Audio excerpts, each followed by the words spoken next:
네, 시청자 여러분 안녕하십니까. 굿모닝 포이스 경제연풍 시작합니다. 오늘은 국내 유통업체의 명암을 집중 조명하겠습니다. 기업 회생 절차를 밟고 있던 위메프가 결국 파산했고요. 홈플러스는 인수자를 찾지 못해서 위기를 맞았습니다.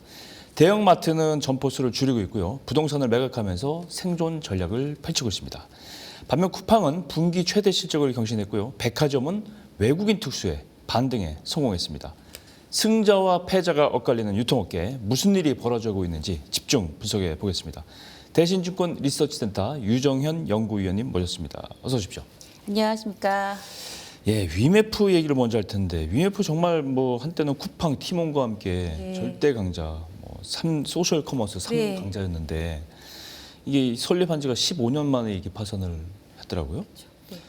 여러 번 회생 계획안 연장을 했고 근데 인수자를 못 찾았어요. 네. 그래서 이렇게 된 건데 이제 문제 피해자인데 10만 명의 피해자 주로 네. 이제 공급업체 아니겠어요? 네네네네. 그죠? 돈을 못 받는 업체들 보상을 받지 못하게 돼 있는데 일단 위메프 몰락 배경부터 설명을 해주세요. 사실 이제 말씀하신 대로 한 15년 만에 이제 회사가 파산하게 됐는데요. 그러니까 2010년 이후에 이제 온라인 쇼핑이 우리 생활에 아주 그냥 일상이 되면서 그 시장 자체가 커질 때 말씀하신 대로 이제 쿠팡과 그다음에 위메프와 티몬이 3사가 소셜 커머스 시장에 이제 해성까지 등장을 했습니다. 그렇죠. 근데 이제 온라인 쇼핑이 너무 사람들 이제 편리하다 보니까 사람들이 열심히 쓰게 됐는데요. 근데 문제는 그 온라인은 승자가 모든 걸 가져가는 독식 구조예요. 승자 독식 구조예요. 근데 네. 이제 쿠팡이 2015년도에 그 소프트뱅크로부터 이제 10억 달러, 약 그때 당시 한 1.3조 원 정도 대규모 투자 유치를 받게 그렇죠. 됐거든요. 네. 근데 그 전까지만 해도 쿠팡이 조금 앞서는 정도였는데 이제 대규모 자금 유치를 하고 나서는 이제 더 공격적인 할인 마케팅을 하게 됩니다. 근데 제가 말씀드린 대로 승자가 모든 걸 가져가는 승자 독식 시장. 네. 그래서 이게 이제 그 쿠팡이 쭉 앞질러 가는데 이게 이제 3사만의 싸움이 아니고요. 기성 유통업체들이 쿠팡이라는 회사가 신생 회사인데 이렇게 잘 나가네? 그래서 우리도 이제 기존에 오프라인 채널도 있고 그러니까 우리도 온라인 해야 돼 해가지고 뭐 이마트, 롯데 할 거 없이 이제 대규모 투자를 다 많이 했죠. 해요. 네. 네. 근데 자금력이 없는 회사들은 이때 이제 쉽게 무너지는 거예요. 처음에 격차는 얼마 안 됐지만 누가 큰 돈을 유치했니 혹은 누가 크게 투자할 수 있느냐 이 투자 여력에서 차이가 나면서 이렇게 이제 시장에 이제 격차가 벌어지게 됐고 결국 이제 계속 자금 수혈이 되지 못하니 하위 업체들은 문을 닫게 됐는데 그중에 대표적으로 이제 위메프와 티몬이 그 희생양이 되게 되었죠. 네. 그렇죠. 네. 뭐 그런 배경은 있지만 정말 이 유통업체도 네. 10년 조금 넘는 기간에 이렇게 판가름이 난다는 게 굉장히 좀 이례적이다. 저는 그렇게 생각했는데. 네, 생각해 보시면 지난 10년간 뭐 유통 산업뿐만 아니라 모든 산업에서 엄청난 그런 것 변화들이 같아요. 있었습니다. 그런 네. 것 같아요. 근데 이게 이제 그 온라인, 인터넷, 그다음에 광통신망 이런 것들이 그냥 사실 2000년대 이후에 세상을 바꾸는데 큰 역할을 한 거죠. 그래서 이제 유통산업에서는 네. 새로운 승자가 탄생하기도 그다음에 이제 패자가 탄생하기도 했습니다. 그렇죠.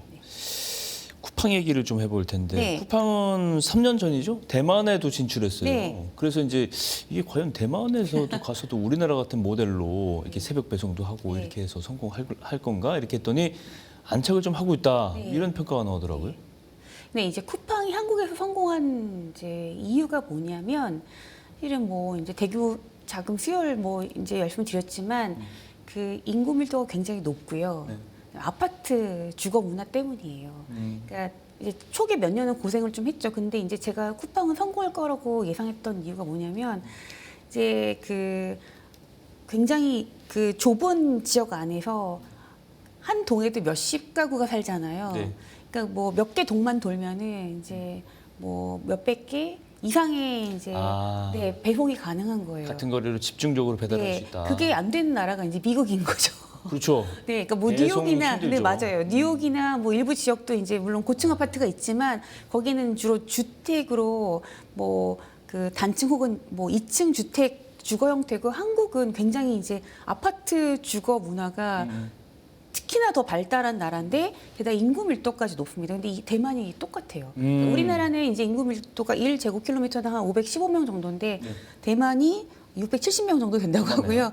네, 그리고 이제 드린 대로 이제 아파트. 그래서 이제 일본하고 그러면 또 왜 대만하고 어떤 차이가 있냐는데 일본은 그 대도시 안에 이제 아파트가 물론 있긴 했는데 거기도 사실 그 중심부 이외의 외곽 지역의 그 낮은 빌라 형태의 주거 형태가 훨씬 맞아요. 더 네, 그 자연스럽거든요. 그러니까 우리나라 대만처럼 집중적인 고층 아파트들은 맞습니다. 좀 덜하죠. 네. 일본은. 그런데다가 일본 사람들은 이제 새로운 그 문화를 그 이제 받아들이는 속도가 조금 더딘데 일본의 특성상인데 대만은 이제 인터넷 보급률이 뭐 92% 그런데 또 온라인 쇼핑 시장 침투율이 11%로 굉장히 낮아요.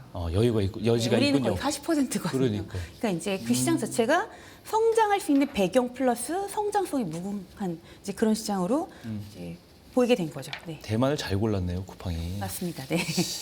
유통업체에서 전체적으로 보면 이제 그래도 네. 쿠팡 정도를 제외하면 회생 신청하거나 파산에 내몰리는 네. 기업도 많다고 제가 말씀을 드렸는데 회생 절차 밟고 있는 기업들이 많아요. 홈플러스, 네. 그죠? 발란, 브랜디, 정육각 이런 네. 들 다 그렇게 같은 처지인데 네. 홈플러스는 이제 반년 넘게 인수자를 찾지 못하다가 그렇죠. 네. 찾았다고 이제 아직 확정은 안 된 거죠? 네, 지금 뭐 이제 뭐 어떤 사모펀드에서 뭐 인수를 하겠다 그렇죠. 뭐 이렇게 얘기들만 나오고 있는데 그게 이제 생각보다 좀 오래 걸리고 있습니다. 실질적인 인수자가 안 나타나면 그러면 이것도 이제 파산 절차를 근데 이게 그런 우려가 있잖아요. 네, 근데 사실 이게 위메프나 티모는 피해 규모가 작은 건 아닌데 홈플러스는 근무하시는 분들이 상당히 많잖아요. 오프라인 채널에서. 맞아요. 네, 매장에. 100개. 예. 물론 지금 이제 개수가 줄어서 지금 한 6, 70개 정도밖에 안 남은 걸로 알고 있는데 근데 그리고 그 거기 종사하시는 분들에다가 거기도 이제 납품업체들 사실 이게 이제 굉장히 좀 어려운 문제예요. 근데 회사를 인수를 하겠다, M&A를 하겠다 이렇게 나서려면은 그 사업이 어느 정도 이제 그 지속 가능한 영속성을 우리가 이제 내다볼 수 있어야 되는데 그렇죠. 한국의 대형마트 산업이 좀 그게 더 어렵습니다. 좀 사양의 차라리 길을 네 걷고 맞아요. 있으니까. 차라리 인터넷은 이제 그 피해 규모 이것만 어떻게 해결이 되면은 그 기업이 없어지기도 하고 또 탄생하기도 하고 사실 그 초기 설립 당시에 대규모 자본이 필요하진 않거든요. 그리고 나서 계속 꾸준한 자본이 유입돼야 되는 건 마찬가지지만 근데 지금 홈플러스는 그래서 어떻게 결정할지 사실 업계에서도 거의 예측을 잘 못하고 있는 상황이에요. 그렇죠. 좀 잘 됐으면 좋겠는데 네. 뭐 홈플러스뿐 아니에요. 전체적으로 말씀드렸는데 롯데마트도 그렇고 이마트도 그렇고 대형마트들은 전통 강자들인데 네. 계속 뭐 매출이 얘기해 주지 않았습니까? 네. 이익도 그렇고 네. 계속 내리막길 사양의 길을 걷고 있고 물론 이제 이건 온라인 쇼핑몰들이 등장하면서 이렇게 영향을 받는 건 어느 정도 맞아요. 예견은 네. 됐던 네, 건데 네, 네. 근데 이제 부동산도 매각해야 되고 네. 하고 있고 실제로 네. 점포수 줄이고 있고 이제 몸을 덜어내고 있는 구제책을 네. 하고 있는데 전체적으로 지금까지는 어떻습니까? 대형마트 쪽. 그 대형마트가 전 이제 유통 담당자잖아요. 근데 대형마트 지난 10년간 이렇게 역사를 보면은 너무너무 가슴이 아픈데요. 이마트의 경우 10년 전에 영업이익이 할인점만으로도 8천억을 벌었어요. 1년에? 네, 1년에. 근데 지금은 이제 뭐 3천억? 아이고. 네, 뭐 경우에 따라서 그보다 더 적게 벌기도 하고, 그러니까 뭐 한 3분의 1 수준으로 이익이 급감을 했는데 예전에 이제 대형마트의 영업이익률이 1년에 뭐 7%까지 나왔거든요. 혹은 많으면 8%. 근데 지금 1%. 마진율도 수준인데. 낮네요. 근데 생각해 보면은 말씀하신 대로 이제 온라인이 이제 굉장히 큰 역할을 하고 있고요. 그 다음에 사실 그 대형마트는 3인 혹은 4인 가족이 쇼핑하기 알맞은 포맷이거든요. 일주일치 장을 봐다가 그렇죠. 예, 이제 뭐 집에서 음식을 해 먹거나. 근데 지금 3, 4인 가구 수보다는 그 이하가 1인 많죠. 가구, 예, 그러니까 대형마트에 차를 끌고 가서 주차를 하고 올라가서 카트에 물건을 담고 그 결제를 하고 나와서 이게 잘 안 되는 거예요. 다 온라인으로. 예. 저도 대형마트 안 간지 오프라인 대형마트 매장 안 간지 한 100만 년쯤 된 것 같아요. 네. 다들 지금 그래요. 예, 0에서 1%밖에 되지 않고 뭐 건물도 매각하고 있는데 이마트는 성수동 본사 건물 2021년도에 매각을 했는데요. 매각했죠. 그 성수동이 그 이후로 엄청나게 더 그렇죠. 각광을 받고 있는데 그 사실 좀 많이 어려움을 겪고 있는 게 사실입니다. 네. 오프라인 쪽은 좀 조금 잘 안 되는 네. 조금이 아니라 많이 안 되는 거지만 백화점은 얘기가 다른 것 같아요. 백화점은 온라인하고 경쟁을 하긴 하는데요. 그래도 이제 워낙 고가의 물건들을 다루다 보니까 사람들이 가서 물건을 보긴 해요. 그리고 예를 들어서 내가 몇만 원 아끼자고 100만 원 넘는 물건을 하자 있는 물건을 사면 이건 안 되는 거잖아요. 보고 사야죠. 네. 그러니까 근데 대형마트에서 취급하는 건 주로 생필품들이니까 몇천 원 싸게 파는 거에 사람들이 온라인으로 이제 막 가버리는데. 예, 이동을 하는 거죠. 근데 대형마트 백화점 백화점은. 말씀드린 대로 이제 그 고가의 이제 럭셔리부터 뭐 패션 이런 것들 이제 사러 이제 가시는데요. 그 이게 이제 사실 국내 소비가 최근에 이제 막 좋아지고 있는 것들이 여러 그 방면에서 이제 감지가 되는데, 근데 그 생각해 보면은 이제 작년 9월이 너무너무 더웠거든요. 네. 진짜 여름 날씨 같았고 10월도 굉장히 더웠는데 올해는 9월부터 날씨에 맞는 이제 기온이 이렇게 만들어지면서 사람들이 이제 옷을 사야겠다는 생각을 했고요. 그다음에 7월 말에 소비 쿠폰 지급됐잖아요. 그렇죠. 9월 말에도. 근데 이게 그 백화점에서 사용할 수는 없는 거지만 어쨌든 그 뭐 3인 혹은 4인 가족 기준으로 거의 100만 원 가까운 돈이 들어오다 보니까 그 돈으로 내가 필요한 걸 사고 그다음에 내가 원래 써야 됐던 100만 원이 생긴 거니까 백화점 가서 이제 옷을 사기 시작한 거예요. 또 때마침 날씨도 시원해졌고 그게 여러 가지로 작용했고 그 무엇보다 9월부터 증시가 매우 뜨거웠습니다. 그렇죠.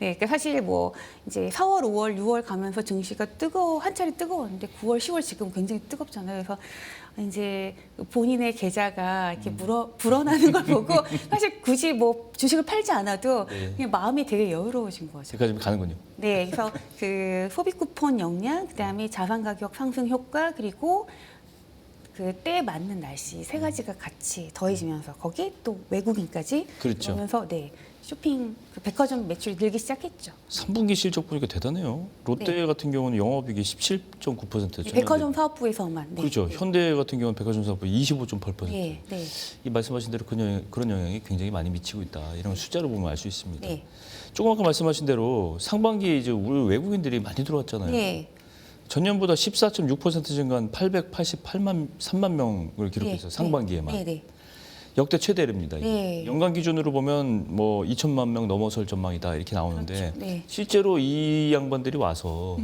명동이나 이런 데도 가지만 백화점도 많이 가는 것 같아요. 네, 이게 그 이번 3분기 실적 발표 때 가장 투자자분들이 제일 궁금해하시는 것 중에 하나가 외국인 매출 비중이 얼마나 늘었냐였어요. 실제로 근데 이게 많이 늘어나는 게 보이는데 뭐 서울의 명동 하면은 그 이제 20%는 이제 기본값이고요. 그 다음에 좀 설마 여기도 외국인 매출 비중이 높나 하는 뭐 신세계 강남점, 롯데 잠실점 이런 점포도 특히 뭐 현대백화점, 삼성동 무역센터점도 이제 외국인 매출 비중이 올라오고 있는데 물론 이제 명동만 못하지만 증가율이 50%씩. 그래서 이제 뭐 안 가던 지역도 가는 거예요. 네, 외국인들이. 그러니까 그래서 이제 4% 5%였던 게 이제 50% 늘어나니까 그게 이제 6% 7% 이게 이제 눈에 띄게 이제 올라오고 있고요. 유의미한 지수가 네, 지표가 네, 나오는 네. 거죠. 사실 1% 2% 되는 건 뭐 100% 늘어나도 사실 이제 큰 의미는 없는데 이게 5%에서 이제 10%를 향해서 가는 게 보이니까 시장에서는 굉장히 그거에 대해 이제 집중하기 시작했고요. 뭐 명동뿐만 아니라 이제 그 서울 곳곳의 점포들에서 그 지역의 랜드마크성 점포들은 이제 그 점포별 전략을 그래서 거기에 맞게 더 짜기 시작했고요. 삼성동 그 무역센터점 바로 옆에 스타필드 네. 별마당 도서관 있잖아요. 네네. 외국인들 방문 그 1순위예요. 거기 무조건 가야 되고 여의도 더현대도 많이들 가시고요. 그리고 롯데 잠실도 그래서 외국인 물론 이제 국내 소비하러 오신 내국인도 주요 고객이지만 외국인들이 그 앞에서 이제 열심히 사진 찍고 가시라고 전보다 더 화려하게 크리스마스 트리 장식 같은 걸 합니다. 근데 이제 중요한 게 그 비중도 올라가지만 객단가가 또 의미가 있거든요. 많이 쓰고 간다. 네, 그 우리나라 내국인 소비자들이 백화점에서 한 번 방문할 때마다 쓰는 금액이 대략 10만 원 중반인데 외국인은 30만 원이 넘어갑니다. 네, 그러니까 그 매출 비중이 올라간다는 것 자체가 굉장히 의미가 있는 거죠. 어떤 품목들을 많이 살까 이게 궁금한데 네. K-뷰티, K-컬처에 관련된 것들을 이제 많이 소비를 한다 네, 이렇게 네, 네. 추정을 해볼 수 네. 있는데 뭐 실제로 이제 에이펙 정상회의 주간에 백악관 대변인조차도 올리브영에 들러서 뭐 샀다고요? 네. 스킨케어? 네, 사고 네. 이런 정도니까 네, 네, 네, 네. 그죠? 네. 외국인들이 어느 정도 한국 제품들에 관심을 가지고 있는지 어떤 제품들에 관심을 가지고 있는지 이게 이제 나오는 거죠. 그렇죠. 네. 뭐 그 백화점에서는 주로 아무래도 럭셔리를 더 많이 사고 그게 한 60% 이상 되고요. 나머지 30, 40% 중에 절반이 패션, 그다음에 나머지 절반이 뭐 선글라스 같은 잡화 품목을 판다고 해요. 근데 이제 말씀하신 대로 어쨌든 뷰티가 가장 대표적인 쇼핑 품목이잖아요. 그래서 신세계 본점 여기 명동의 지하 1층에 가보시면 예전에 이제 식품 매장이 식품 매장 예, 있죠. 근데 거기 한쪽을 맡고 공사 중이에요. 화장품 매장을 열려고요. K 코스메틱, K 뷰티. 강화하는 그러니까 그쪽을. 위층에서는 럭셔리 그 화장품들을 팔잖아요. 1층에서는. 근데 지하 1층에 바로 유입하는 그 입구에다가 어차피 이제 뭐 식사하러들 많이 외국인들 오니까 예, 거기 이제 그런 올리브영 하는 겸사겸사. 것들, 네, 그러니까 사실 그런 전략들이 필요하긴 하죠. 네. 근데 엄밀하게 말하면 백화점 1층은 사실 다 수입 화장품이잖아요. 네, 그러니까 이제 무슨 지하 뭐 1층에 구찌, 뭐 맞습니다. 무슨 네, 뭐 뭐 이런 건데, 에스티 로더, 뭐 에스티 로더 샤넬, 이런 건데 네, 이제 지하층의 K뷰티 이건 주로 이제 국내선이잖아요. 네, 그렇죠. 근데 네. 이걸 이제 인기가 높아지면 여기 있다가 1층으로 올라갈 수도 있겠네요.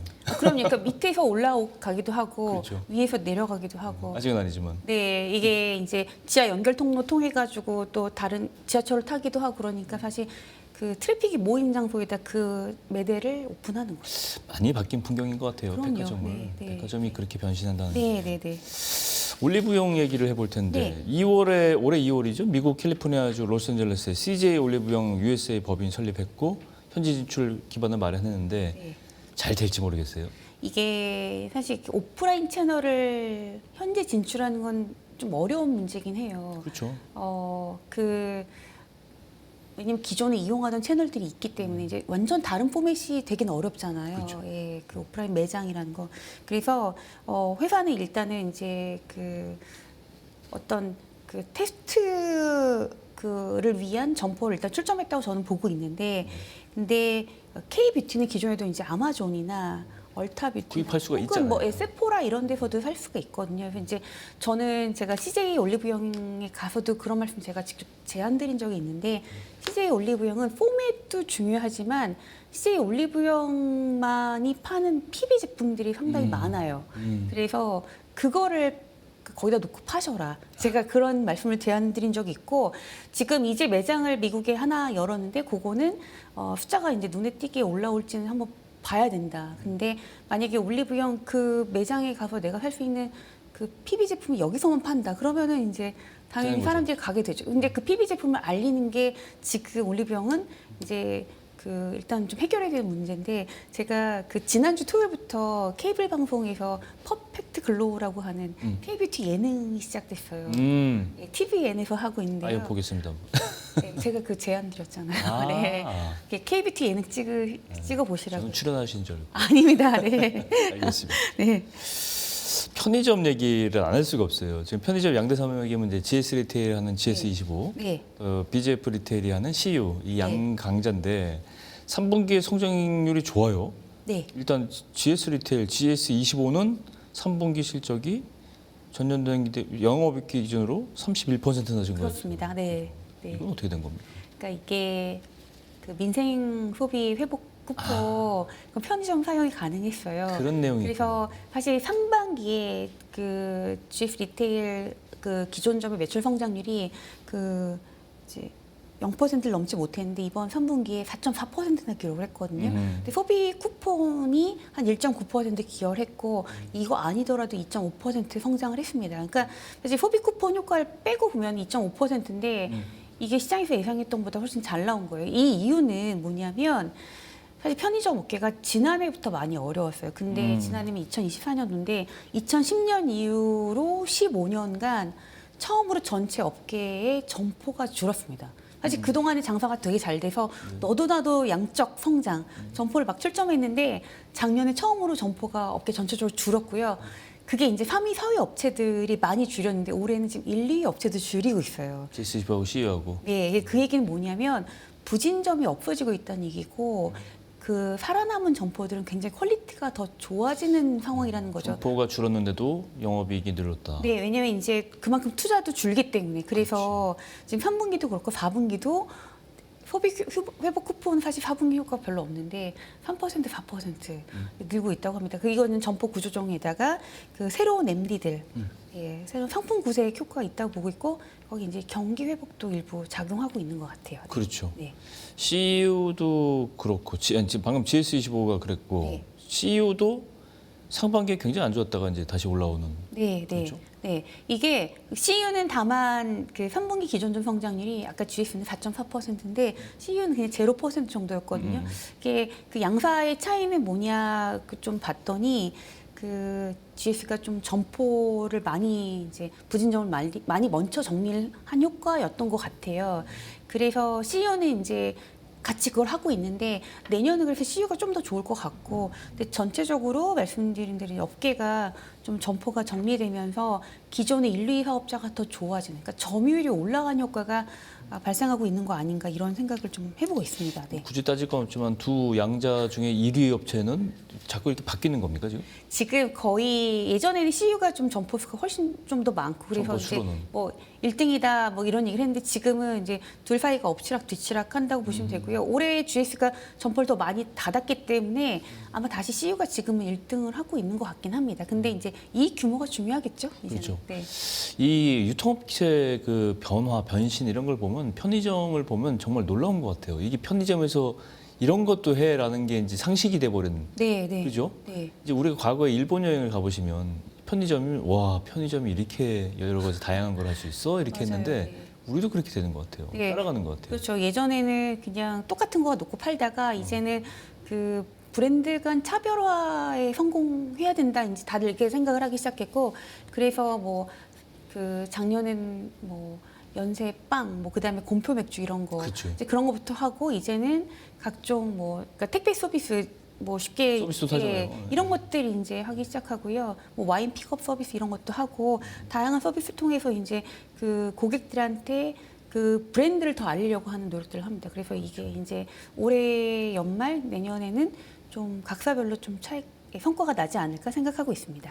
일본하고 우리하고 뭐 단순 비교하면 안 되지만 일본은 편의점 업계가 굉장히 잘 되는 걸로 저는 알고 있는데 네. 왜냐면 사람들이 다 편의점 가서 그리고 1인 가구, 2인 가구들이 많으니까. 예, 그 방문해서 도시락 배달 서비스 직접 한다고 하죠. 예. 그렇군요. 거기 우리는 그런 건 일본도, 없잖아요. 일본도 이제 고령화 사회다 보니까 혼자 계신 할머니 할아버지께 도시락 배달하는데 배달도 제가 하죠. 물어봤어요. 일본에 출장 갔을 때 일주일에 두세 번은 일본 편의점 도시락을 사 드신다고 할머니께서 그러시더라고요. 퀄리티도 굉장히 좋은 걸로 알려져 있어요. 예, 우리도 이제 더 좋아지겠죠. 그렇죠. 네, 네. 일본의 모델을 보면 어느 정도 편의점의 미래가 보이는 것 네, 네. 같은데 우리가 왜냐하면 인구 구조라든가 이런 게 생활 방식이 비슷해져 가잖아요 지금 그죠? 네, 좀 다른 점도 있지만 장점을 더 받아들여가지고 좀 그 더 성장하는 어떤 그 원동력으로 삼으려고 지금 노력들 많이 하고 있습니다. 예. 오늘 연구위원님하고 말씀을 해보니까 유통업계에 대한 전체적인 조망을 한번 싹 다 정리한 것 같습니다. 네. 예, 오늘 대신증권 유정원 연구위원님과 함께 희비가 엇갈리는 유통업계 현황 종합 정리해봤습니다. 오늘 말씀 고맙습니다. 감사합니다. 금융투자로 돈 벌기 쉽지 않으시죠? 그런데 불가능한 것도 아니죠. 글로벌 IB 트레이더의 눈으로 본 더 넓은 금융의 세계, 그들의 투자의 기술 정말 궁금하지 않으십니까? 여러분들을 응원합니다.